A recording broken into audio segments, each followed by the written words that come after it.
अभी तक हम लोगों ने पढ़ा था अल्पकाल में उत्पादन लागत संबंध, और इससे पहले हम लोगों ने पढ़ा औसत लागत और सीमांत लागत में संबंध। आज हम लोग पढ़ रहे हैं दीर्घकाल में उत्पादन लागत संबंध। अल्पकाल में हमने देखा था वेरिएबल कॉस्ट भी होती है और फिक्स्ड कॉस्ट भी होती है, लेकिन जब हम दीर्घकाल की बात करते हैं तो दीर्घकाल में केवल और केवल परिवर्तनशील लागत होती है, वहाँ फिक्स्ड कॉस्ट कुछ भी नहीं होती है। इसका अर्थ ये हुआ कि दीर्घकाल में पूरा प्लांट ही बदल दिया जाता है, यानी दीर्घकाल में किसी एक साधन को स्थिर रख करके अन्य साधन को परिवर्तित करके या कुछ साधनों को स्थिर रखकर कुछ साधनों को परिवर्तित करके उत्पादन नहीं किया जाता है, बल्कि पूरा का पूरा प्लांट ही बदल दिया जाता है। अब वो प्लांट छोटा बड़ा मध्यम हो सकता है, लेकिन सारे जो साधन होते हैं वो बदल दिए जाते हैं। तो दीर्घकाल में लागतें केवल दो ही होती हैं, एक तो होती है AC और एक होती है MC, यानी LAC long term average cost, long term marginal cost. केवल दो ही लागतें होती हैं। और जो दीर्घकाल होता है उस दीर्घकाल में बहुत सी जो एवरेज कॉस्ट छोटी छोटी फर्में होती हैं, यानी बिना औसत लागत के उत्पादन नहीं हो सकता है, यानी उसके अंतर्गत तमाम शॉर्ट टर्म में एवरेज कॉस्ट होती है। तो दीर्घकाल में फर्मों के सामने ये समस्या रहती है कि वो किस तरह से अपने प्लांट को पूरी तरह से बदल करके उत्पादन बढ़ाएं और जिससे उनको प्रॉफिट ज़्यादा से ज़्यादा हो। तो वो वहाँ भी जैसे अल्पकाल में साधनों को बदल करके उत्पादन कर रहे थे, वैसा ही यहाँ भी उत्पादन को वो साधनों को बदल के उत्पादन करते हैं, लेकिन साधनों को एक नहीं बदलते, यहाँ पे पूरा साधन बदल देते हैं, यानी पूरा प्लांट ही बदल देते हैं।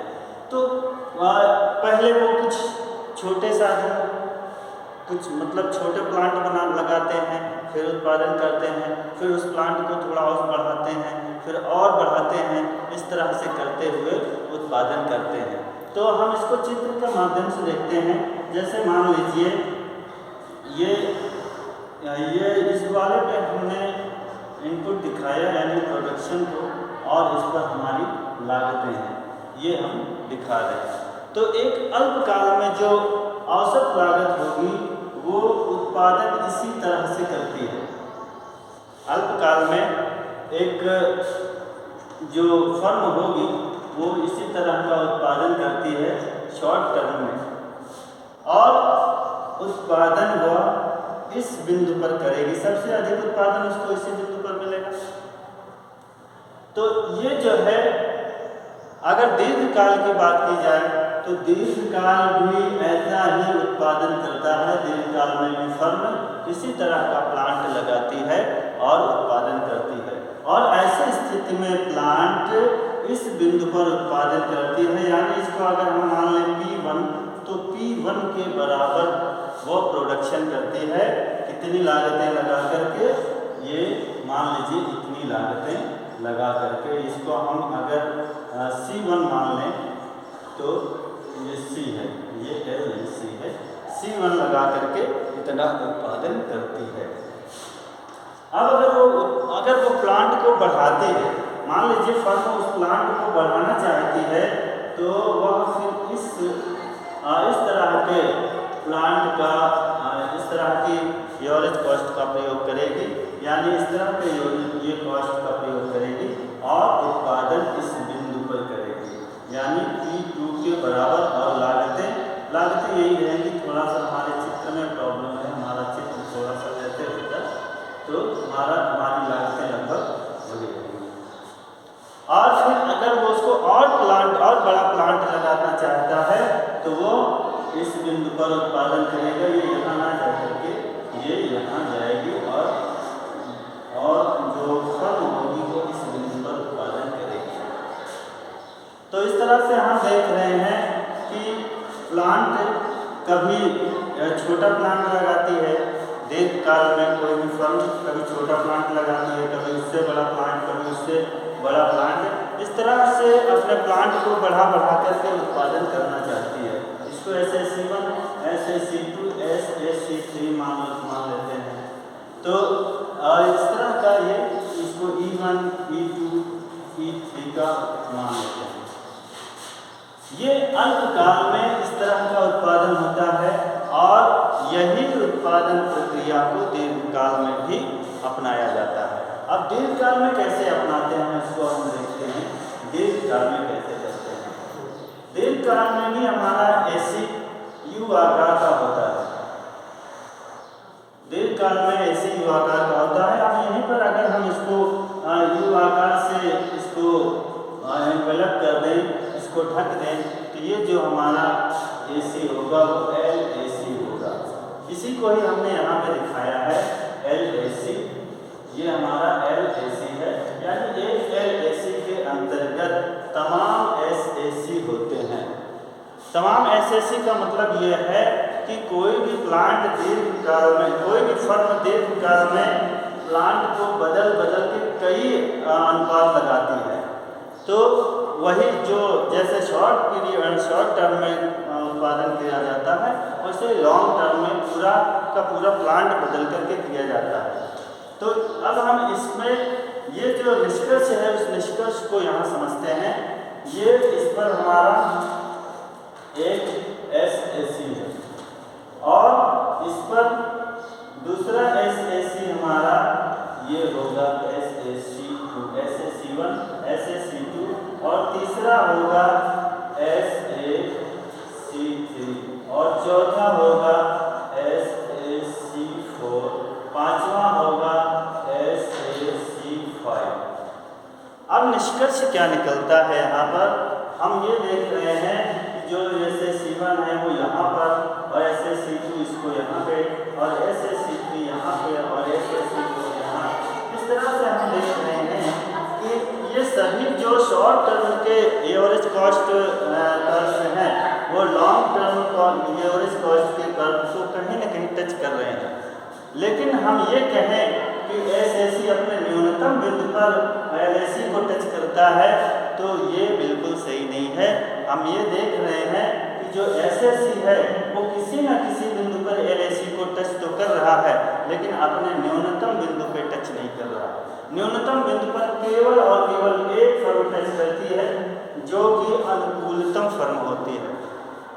अनुकूलतम फर्म वही होती है जो कि सबसे कम लागत पर सबसे अधिक उत्पादन दे और जो सबसे अपने न्यूनतम बिंदु पर जो SAC अपने न्यूनतम बिंदु पर LAC को टच कर ले, वही समझ लो कि उसका अनुकूलतम फर्म है, अनुकूलतम प्लांट है। तो अनुकूलतम प्लांट हमारा SAC3 है। SAC3 ही पे कोई भी दीर्घकाल में कोई भी फर्म SAC3 पर उत्पादन करेगी। अब सवाल ये उठता है कि पहली बात तो ये U आकार का क्यों होता है, LAC U आकार का क्यों होता है? तो इसका उत्तर वही है जो हम लोगों ने अल्पकाल में निकाला था। अल्पकाल में इसका उत्तर ये था कि जैसे जैसे लागतें गिरती जाती हैं वैसे वैसे भी उत्पादन बढ़ता जाता है। तो जब लागतें कम होती हैं और उत्पादन ज़्यादा होता है, तो उत्पादक ये चाहता है कि हम देखें कहाँ तक हमारा उत्पादन बढ़ता है। अगर वो यहाँ पर उत्पादन बंद कर दे, मान ले यहाँ पर उत्पादन बंद कर दे, तो यहाँ पर उसकी जो प्लांट है उस प्लांट का पूरा उसको शोषण नहीं कर पाएगा, यानी उस प्लांट का पूरी क्षमता का उपयोग यहाँ नहीं हो पाएगा और उसको उसे अपने पूरे प्लांट के पूरी क्षमता का यूज़ करना है और वो यहाँ आते यहाँ पर जब पहुँचता है तो वह अपने प्लांट की पूरी क्षमता का यूज़ कर लेता है और अगर पूरी क्षमता का यूज़ हो जाए उसके बाद अगर हम उत्पादन और बढ़ाना चाहेंगे तो हमें घाटा होगा, हमें हानि होगी। इसीलिए उत्पादक यहाँ भी उत्पादन नहीं करता, यहाँ भी उत्पादन नहीं करता, वो आकर के अनुकूलतम बिंदु यानी अनुकूलतम प्लांट पर ही उत्पादन करता है। दूसरा, अब उसका उत्तर ये भी है कि कोई भी उत्पादक यहाँ क्यों उत्पादन नहीं कर लेता या यहाँ भी उत्पादन क्यों नहीं कर लेता, तो इसका उत्तर सेम है जैसा अभी हम लोगों ने बताया, क्योंकि यहाँ पर उसके फर्म का या उसके जो प्लांट है उस प्लांट की पूरी क्षमता का यूज नहीं हो पाता है, तो पूरी क्षमता का यूज यहीं पर हो पाता है, इसीलिए उत्पादक जो है वो अनुकूलतम बिंदु पर उत्पादन करता है। और रीज़न यही है कि जो LAC है हमारा U आकार का होता है, ठीक है। तो ये हमारा गिरती हुई जो एवरेज कॉस्ट है वो हमारी गिरती हुई होती है और इसके बाद एवरेज कॉस्ट हमारी बढ़ती हुई होती है। अब इसमें एक क्वेश्चन और है कि AC और MC का संबंध क्या है। तो AC और MC का संबंध सेम वही है जो शॉर्ट टर्म में है, जो ये हमारा LAC है और LMC है। तो प्रारंभ में LAC, ये LAC है और ये LMC। प्रारंभ में MC हमारी बहुत तेजी से गिरती है और LAC MC की तुलना में कम तेजी से गिरती है और एक ऐसा बिंदु आता है जहां पर दोनों बराबर हो जाते हैं, LAC और LMC दोनों बराबर हो जाते हैं और उसके बाद LMC बहुत तेजी से उठने लगती है, बहुत तेजी से बढ़ने लगती है और LAC उससे कम तेजी से बढ़ती है, ठीक है। तो ये जो संबंध हमारा SMC और SAC में है वही हमारा संबंध LMC और LAC में भी है, ठीक है। समझ में आ गया।